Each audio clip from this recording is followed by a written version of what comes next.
자, 이번 시간부터는 토픽 5의 private debt을 같이 보도록 할게요. 저기 목차 있는 컨텐츠 쪽으로 맨 앞에 와서 좀 보시면 토픽 5 private debt에 reading 5.1에 보니까 private credit and distressed debt이라고 해서 조금 약간 생소한 주제의 이야기 하나 있고, 그 다음에 그 다음 챕터 리딩 5.2가 Introduction to Structuring, 우리 그 자산 유동화라고 하는 겁니다. 자산 유동화에 대한 간단한 소개가 있어요. 그리고 리딩 5.3에 Credit Risk and Credit Derivative, 신용 파생 상품에 대한 또 소개가 이렇게 나와 있습니다. 전체적으로 Private Debt의 흐름이 그 크레딧 리스크 중심으로 이렇게 이제 그 내용이 진행이 되게 돼 있고, 그 첫 번째 챕터에 나오는 거는 우리가 일반적으로 뭐 대출을 해주거나 또는 뭐 채권을 발행을 하거나 발행된 채권에 투자하거나 또는 대출을 해주거나 다 보게 되면 이제 자금을 공여하는 행위죠. 남한테 돈을 빌려주는 건데, 이렇게 그 채권에 투자하거나 또는 뭐 그 대출을 해주거나 이런 게 퍼블릭하게 그냥 우리가 일반적인 제도권 은행에 가서 돈을 빌린다, 제도권 은행으로서 돈을 빌려준다든지 또는 그냥 그 채권 시장에서 거래되고 있는 이 투자 등급의 채권에 투자하는데 이런 것들은 밋밋한 투자죠. 대체 투자는 사실은 그런 것보다는 좀 독특한 투자라 해야 되고, 그래서 일반적인 채권 투자라든지 일반적인 대출하고는 좀 성격이 다른 프라이빗 뎃하고요. 그 다음에 디스트레스 뎃 두 가지를 리딩 5.1에서 좀 다뤄보겠습니다. 그러면 여기서 프라이빗 크레딧은 뭐며 디스트레스 뎃은 뭔지 데피니션부터 나오고, 그리고 그 다음에 좀 다른 형태의 근데 메자닌 뎃이라든지 또는 벤처 뎃이라든지 뭐 이런 것들도 또 한번 같이 공부해 보도록 하겠습니다. 자, 페이지 221페이지 볼게요. 페이지 221페이지 리딩 5.1에 Private Credit and Distressed Debt 보시면 먼저 Types of Private Credit, Private Credit의 종류가 뭐가 있니? 거기 보니까 밑으로 내려오셔서 Alternative Asset Manager will often focus Fixed Income Investment Strategy.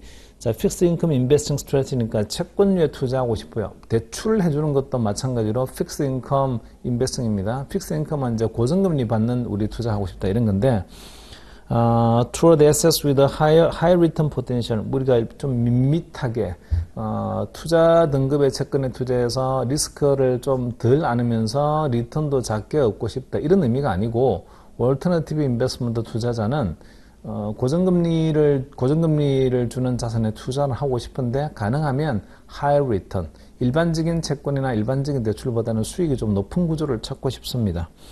One such category is private credit. 자, 그런 투자 중에 하나가 private credit인데, 이 private credit의 종류가 두 가지가 있습니다. 첫 번째 leveraged loan이 있고, 두 번째 direct lending 있어요.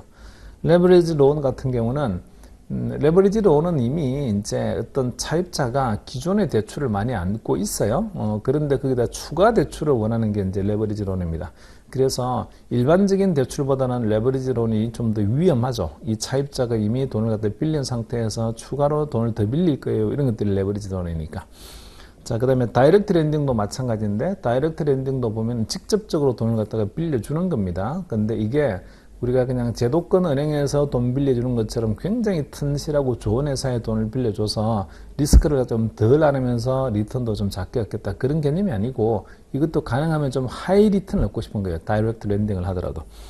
자, 이게 보면은 뭐 스몰 펌이라든지 큰 대형회사가 대형회사가 돈을 빌려준다, 대형회사에 돈을 빌려준다 이럴 때에 그 되게 잘 나가는 대형회사에 돈을 빌려주면서 뭐 금리를 되게 높게 받겠으면 이렇게 하기는 어렵고, 그래서 대상이 되는 것들은 주로 이제 스몰 펌들이 됩니다. 다이렉트 렌딩이.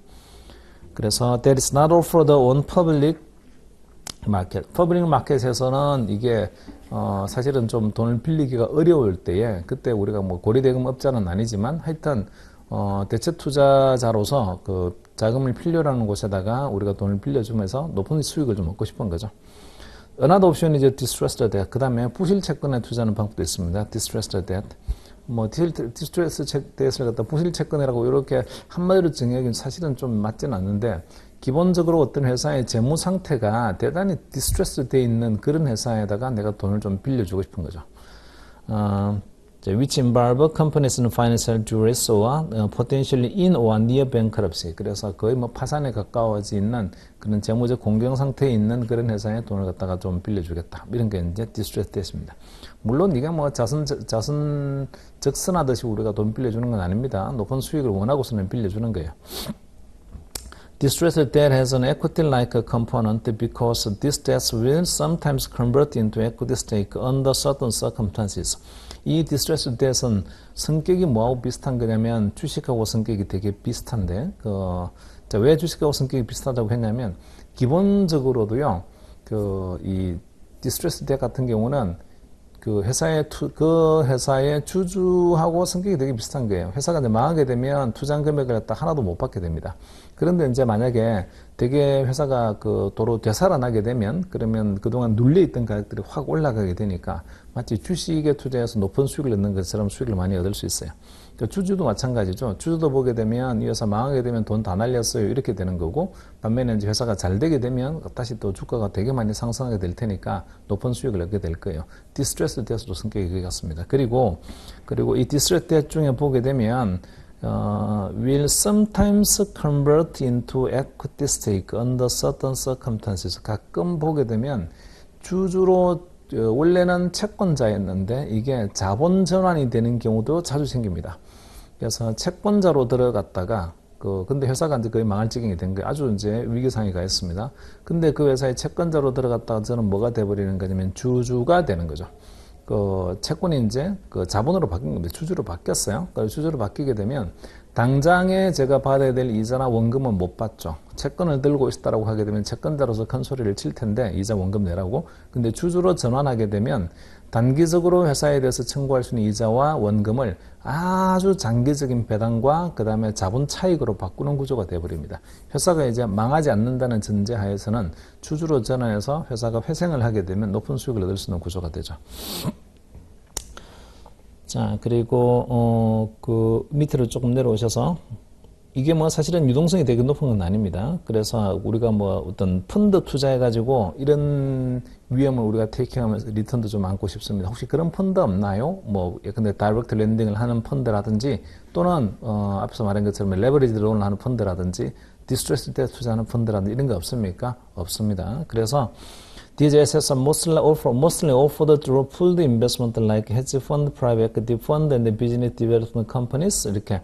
이게 이제 pooled investment라는 게 집합 투자 기구란 말이에요. 집합 투자 기구, 펀드가 집합 투자 기구긴 한데, 그 중에서 이제 우리가 공모형 형태로 일반 대중들이 투자할 수 있는 그런 집합 투자 기구가 아니고, 헤지 펀드라든지 또는 사모펀드라든지 또는 비즈니스 디벨롭먼트 컴퍼니와 같은 이런 좀 특수 목적한 그런 컴퍼니에 우리가 투자를 함으로써 사실은 이 레버리지 론이라든지 또는 다이렉트 랜딩이라든지 또는 디스트레스 데스 투자하는 그런 효과를 누릴 수가 있습니다. 자, 밑으로 좀 내려오셔가지고요. The markets of private credit and distressed debt grew. 뭐 굉장히 성장이 되었다 이런 말이 있는데 이 private credit과 distressed debt 시장이 되게 많이 성장이 되어서 보니까 although approximately 1/3 of this amount has been held as a dry powder, which is money committed for investment but not yet called by the fund manager. 이거 헤지 펀드라든지 프라이빗 에퀴티 펀드에 실제로 우리가 투자를 하게 되면, 특히 뭐 사모펀드가 같은 그런 게 대표적인데, 투자를 하게 되면 그 금액을 갖다 일단 얼마를 투자하겠다라고 커미트먼트 합니다. 약정을 해요. 이제 금액을 커미트먼트 하게 되면 그 약정된 금액을 제가 바로 투자하는 건 아니고 이 펀드에서 캐피탈 콜이 오게 되면 그때 우리가 돈을 갖다 내면 됩니다. 그래서 대부분의 금액들은 약정 금액이고 투자 금액이라는 것 자체가 실제로 그 투자로 실행되는 금액, 돈을 들어가는 거는 캐피탈 콜이 오면 들어가게 돼 있어요. 근데 어쨌든 약정 금액의 규모가 엄청나게 커져서 뭐 200밀리언이었는데 보니까 뭐 600밀리언은 3배 정도 이제 커졌다는 거죠. 10년 사이에. 근데 그게 대부분에 보게 되면 드라이 파우더다. 드라이 파우더는 파우더가 화약이란 말이에요. 그 드라이드 파우더는 건조되어 있는 화약이죠. 말리해져 있는 화약. 전쟁터에서 화약이 젖어 있으면 쓸 수가 없잖아요.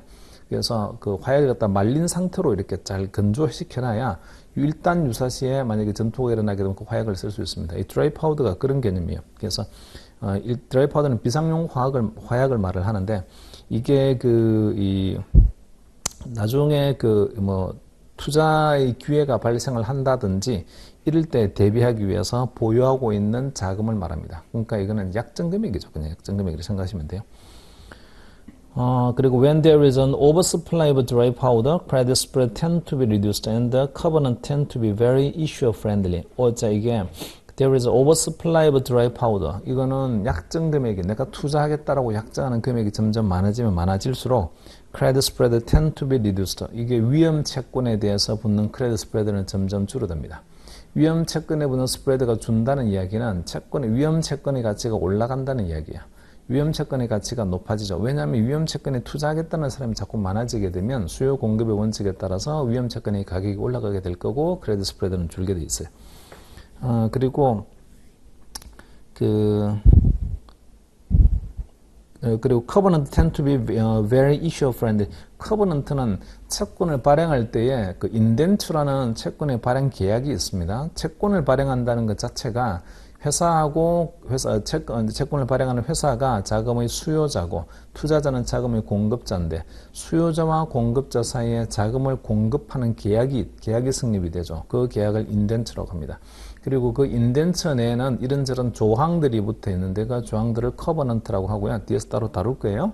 커버넌트가 이게 사실은 누구를 보호하기 위한 거냐면 채권을 투자하는 그 투자자를 보호하기 위한 조항들인데 약속이에요. 커버넌트는 이제 돈 빌린 사람이 나가 이런 걸 할 거예요라는 약속인데 그게 좀 루즈해지는 거죠. 왜냐하면 투자하고는 투자자들이 되게 많으니까 그래 커버넌트가 되게 아주 엄격해지지 않고 조금 루즈해집니다.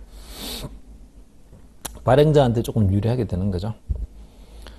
자, 그리고 그 밑으로 좀 내려오셔가지고 fund with a loan to own objective. 이게 이런 데 투자하는 이유가 뭡니까? 레버리지 론이라든지 또는 다이렉트 랜딩을 한다든지 또는 디스트레스 때 투자하는 이유가 뭡니까? 그 이유가 동기 자체가 loan to own. 이제 대출해서 뭘로 이동을 하는 거냐면 소유자로 이동을 하고 싶은 거예요. 내가 이제 채권자로 들어갔다가 나중에는 그걸 주인이 되고 싶어요. 이런 목적이라는 거죠.